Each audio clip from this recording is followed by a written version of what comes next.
आज हम आपको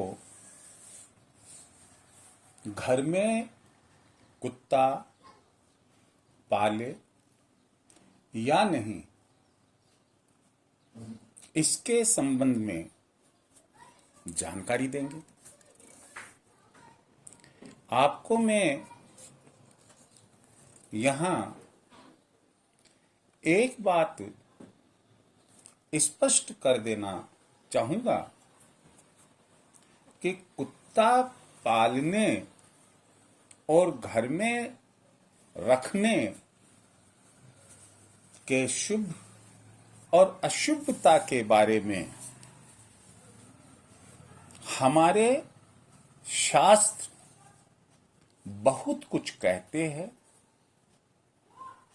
साथ ही साथ आधुनिक विद्वान पंडितों ने इसे ज्योतिष से जोड़कर भी अपनी राय बताई है। हमारी यहां पूरी कोशिश रहेगी कि हम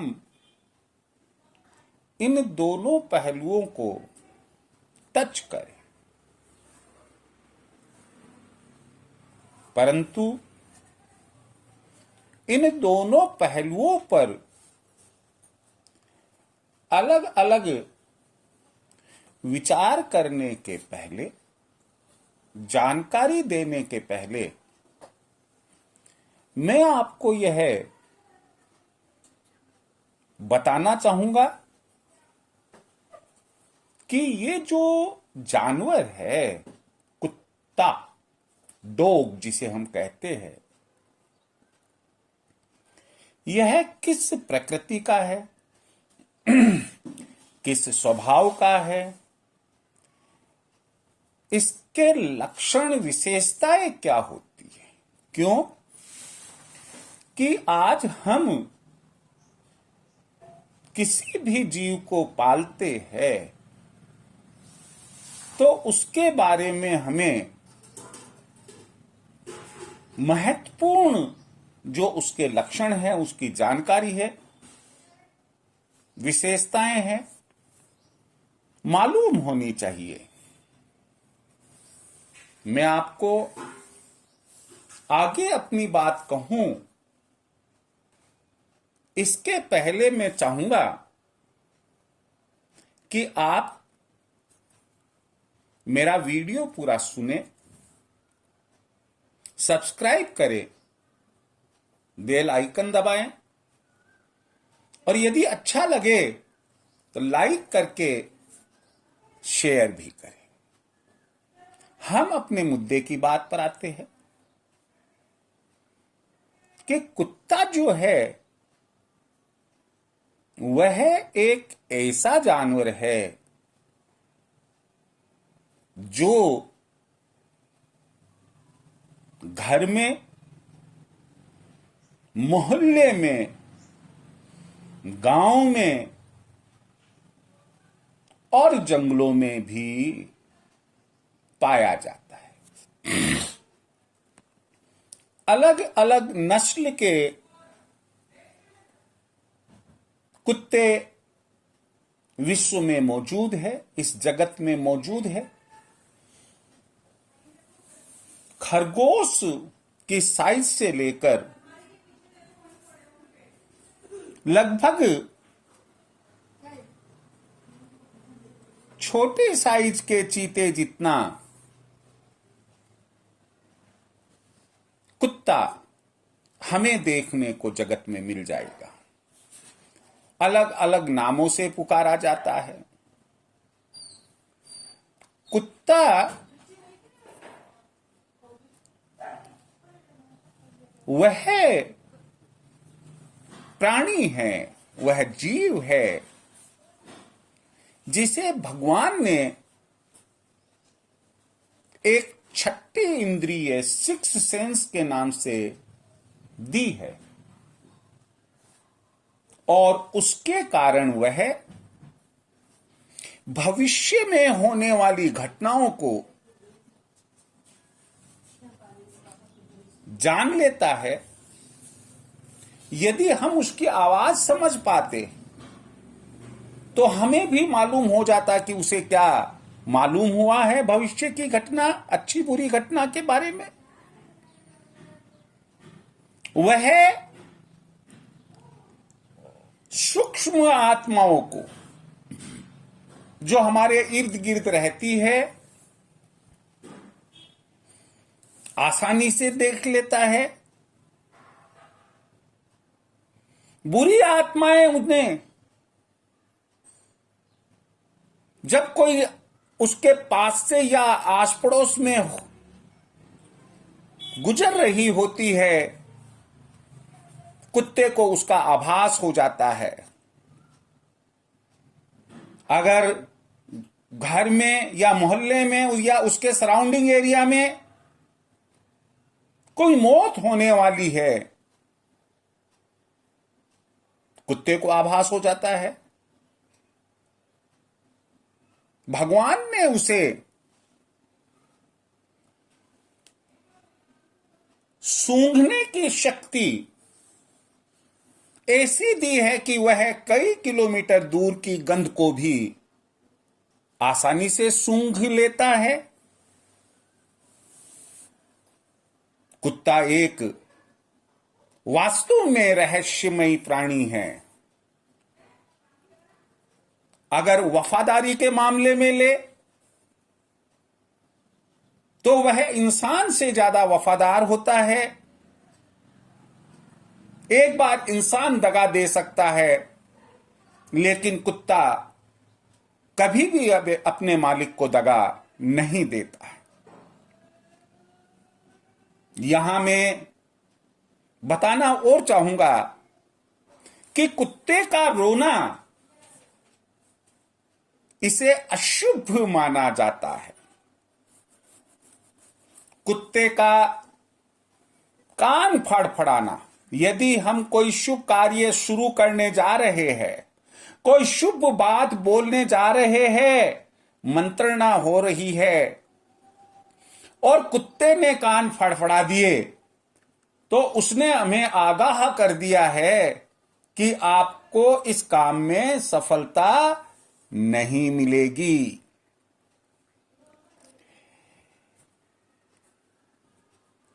अब हम आपको कुत्ते की दूसरी विशेषताओं की जानकारी देते हैं। क्या कि कुत्ता भैरव जी का सेवक होता है। आपने जहां जहां भैरव जी का मंदिर देखा होगा, वहां उनके पास कुत्ता जरूर देखा होगा। कुत्ते को जब हम भोजन देते हैं तो उससे भैरव जी प्रसन्न होते हैं और हमारे आकस्मिक संकट से हमें बचाते हैं। अब हम दूसरी तरफ चलते हैं कि कुत्ते के बारे में हमारे शास्त्र, हमारा धर्म क्या कहता है। कई धर्मों में कुत्ते को अपवित्र माना गया है, अशुद्ध माना गया है। यदि कुत्ता हमारे स्पर्श हो जाता है या कुत्ते को हम स्पर्श कर लेते हैं, कुत्ते की दृष्टि भोजन पर पड़ती है, तो वह अपवित्र हो जाता है। हमारे स्पर्श कर लेने से या हमारे छूने से हम अशुद्ध या अपवित्र हो जाते हैं। हिंदू धर्म में इसे यम का दूत माना जाता है। ऋग्वेद कहते हैं कि यह एक विनाशक जीव है और इसके लिए जघन्य शब्द काम में लिया है। हिंदू शास्त्र में सूत्र ग्रंथ कहते हैं कि कुत्ता एक अपवित्र जीव है। वहीं इस्लाम धर्म कहता है कि कुत्ता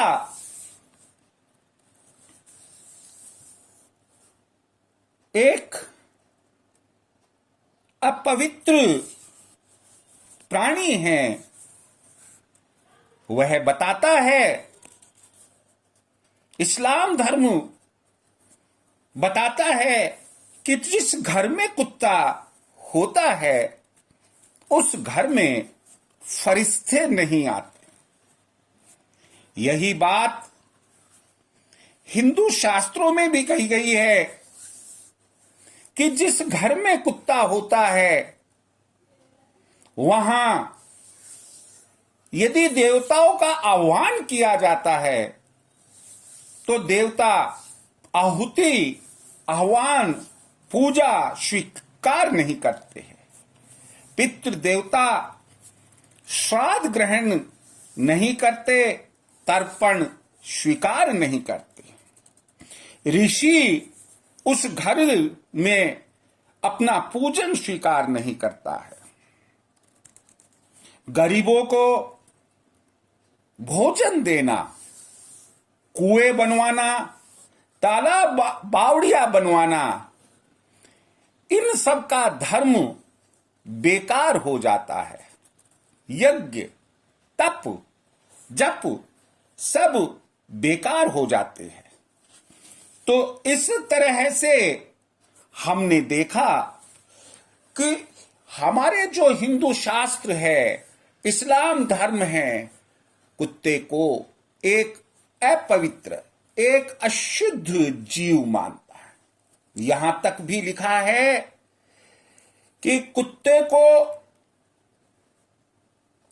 स्पर्श करने से हमारे पुण्य नष्ट हो जाते हैं। यहां मैं आपको एक छोटी सी बात जो महाभारत में लिखी हुई है बताने जा रहा हूं। जब युधिष्ठिर ने पाया कि अब हम वयोवृद्ध हो चुके हैं, लंबा समय हस्तिनापुर में राज्य करते हुए हो गया है और अब हमें देवलोक को जाना चाहिए। युधिष्ठिर अपने चारों भाइयों के साथ और द्रौपदी के साथ देवलोक गमन के लिए रवाना हो गए। सुमेरु पर्वत के पास जब वो पहुंचे, उसके पहले तक अर्जुन, भीम, नकुल, सहदेव और द्रौपदी, इन पांचों के प्राण जा चुके थे। लेकिन यहां एक बात मैं स्पष्ट करना चाहूंगा कि जब युधिष्ठिर ने अपनी देवलोक की यात्रा प्रारंभ की थी हस्तिनापुर से, उसी समय से उनके साथ एक कुत्ता हो लिया था। और वो कुत्ता स्वर्गलोक के पास, स्वर्गलोक के द्वार के पास पहुंचने तक उनके साथ ही था। भगवान इंद्र आए, उन्होंने युधिष्ठिर से कहा कि महाराज, हम आपको अब इस रथ पर बैठाकर सशरीर स्वर्ग लोक ले जाना चाहते हैं। महाराज युधिष्ठिर ने कहा कि मैं बाद में बैठूंगा, पहले मेरे इस कुत्ते को आप इस रथ में बैठाइए, यह भी स्वर्ग जाएगा। इंद्र ने कहा कि महाराज, यह संभव नहीं है, क्योंकि कुत्तों के लिए स्वर्ग के रास्ते कभी खुले नहीं होते हैं और स्वर्ग में उनके लिए कोई जगह नहीं होती है। ना केवल यह, बल्कि उन्होंने कहा कि कुत्ता पालने वाला और कुत्ते को छूने वालों के लिए भी स्वर्ग के रास्ते सदा सर्वदा के लिए बंद हो जाते हैं। यही नहीं, यदि कुत्ते को स्पर्श किया है किसी ने तो उसके सभी पुण्य क्रोधवश नामक राक्षस द्वारा हर लिए जाते हैं। इस प्रकार इंद्र ने महाराज युधिष्ठिर को समझाया कि भाई महाराज, आप कुत्ते को स्वर्ग नहीं ले जा सकते। युधिष्ठिर ने कहा कि तो कोई बात नहीं है, मैं अपना धर्म कदापि नष्ट नहीं होने दूंगा। यह कुत्ता लगातार मेरे साथ आ रहा है और मेरा धर्म कहता है कि जब ये अब तक मेरे साथ है तो आगे भी मेरे साथ ही रहेगा। इस प्रकार की जब वार्तालाप चल रही थी और इंद्र समझा नहीं पा रहे थे, युधिष्ठिर इंद्र को नहीं समझा पा रहे थे, तो कुत्ते ने अपना असली रूप लिया। हकीकत में वह कुत्ता ना होकर कुत्ता यमराज था, अर्थात धर्मराज था। केवल युधिष्ठिर की परीक्षा लेने के लिए कि कहीं स्वर्ग के लोभ में वह अनैतिक मार्ग पर तो नहीं चला जाएगा, अपने धर्म से तो नहीं भटक जाएगा, तब उन्होंने महाराज युधिष्ठिर को प्रणाम किया और कहा, महाराज आप सशरीर स्वर्ग में पधारिए, और उनको स्वर्ग ले गए। तो यहां पर भी आपने देखा कि जो महाभारत स्वर्गारोहण पर्व है उसमें भी इस बात का उल्लेख है कि कुत्ता पालना, कुत्ते को छूना, ये पुण्य का काम नहीं होता है।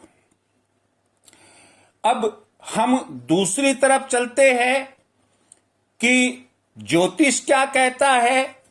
मैं आपको एक बात बता दूं यहां कि जब किसी की कुंडली में शनि, राहु, केतु ये दूषित होते हैं तो ऐसी परिस्थिति में आधुनिक विद्वान कहते हैं कि आप घर में कुत्ता पालिए और कुत्ता पालने से आपके ये जो संकट है, ग्रहों के दोष है, वे नष्ट हो जाएंगे और अच्छा रहेगा कि आप काला कुत्ता पालें। यहां पर मैं आपको एक बात स्पष्ट कर देना चाहूंगा कि देखिए कि हमारे जो प्राचीन ऋषि मुनि और हमारे जो बुजुर्ग विद्वान थे वो कहा करते थे कि प्रथम रोटी रसोई में गाय के लिए और अंतिम रोटी कुत्ते के लिए होनी चाहिए। एक धर्म का काम होता है। वहां उन्होंने ये नहीं कहा कि कुत्ते को घर में पालना चाहिए, कुत्ते की रोटी होनी चाहिए। तो कुत्ते की रोटी हम घर के द्वार के बाहर जाकर कुत्ते को बुलाकर खिला सकते। जब श्राद्ध पक्ष आते हैं हम उस समय भी गाय, कौवे और कुत्ते के लिए ग्रास निकालते हैं और कुत्ते को बुलवाकर हम उसको वो जो निकाला हुआ उसका हिस्सा है वो खिलाते हैं। विद्वान लोग कहते हैं कि केतु का यदि आप पर असर है, आप पर राहु का असर है, आप पर शनि का असर है, आप कुत्ते के लिए अच्छा नजरिया रखिएगा आप रसोई में बैठकर भोजन कीजिएगा। शाम को अपनी थाली में से जो आखिरी निवाला है वो कुत्ते के लिए निकालिएगा और कुत्ते को बुलाकर उसे खिलाइएगा। तो इस तरह से हमने पाया कि यदि मेरा मत जाना जाए तो ऐसी परिस्थिति में शास्त्रोक्त बात यह है कि घर में कुत्ता पालना मुनासिब नहीं रहता है। मैं ये नहीं कह रहा कि केतु के असर कुत्ते को रोटी देने से कम नहीं होते। हां, लाल किताब में भी लिखा है कि कुत्ते को रोटी देने से केतु के बुरे प्रभाव, राहु के बुरे प्रभाव से बचा जा सकता है। तो इस प्रकार कुत्ते को रोटी देना बात अलग है, लेकिन कुत्ते को घर में पाले, कुत्ते को गोदी में रखे, कुत्ता हमारे बेड पर हमारे साथ या अलग बेड पर सोए, दिन भर हमारी इधर उधर की चीजों को वह सूंघे और मुंह से अपनी जीभ से चाटे, तो ये एक अपवित्रता की निशानी होती है। वैज्ञानिक लोग भी यह मानकर चलते हैं कि कुत्ते की जो राल होती है, जो वह टपकाता ही टपकाता है, वह भी किसी भी हाल में एक कोई पवित्र द्रव्य नहीं है कि जिससे हम ये कह दे कि जिस तरह से गंगा जल छिड़क कर हम घर को पवित्र कर रहे हैं, वैसे कुत्ते की राल से भी घर पवित्र हो रहा है। तो यहां हम यह कहकर कि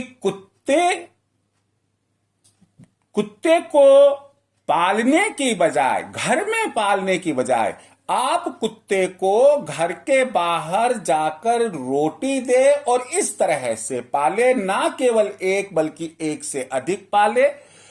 कुत्ता वफादार प्राणी है, इसमें कोई शक नहीं है। हमें घर में कुत्ता पालना मुनासिब नहीं रहेगा, यही मेरा विचार है। अन्य विद्वानों के क्या विचार है मैं नहीं कह सकता, लेकिन उनके भी विचारों का मैं सम्मान करता हूं। यहां मैं किसी के भी विचारों को नहीं काटता, परंतु बस आखिर में यही कहना चाहूंगा कि शास्त्रोक्त रूप में हमें घर में कुत्ता पालना ठीक नहीं रहता है। आपके अच्छे स्वास्थ्य की कामना करते हुए जय श्री कृष्ण।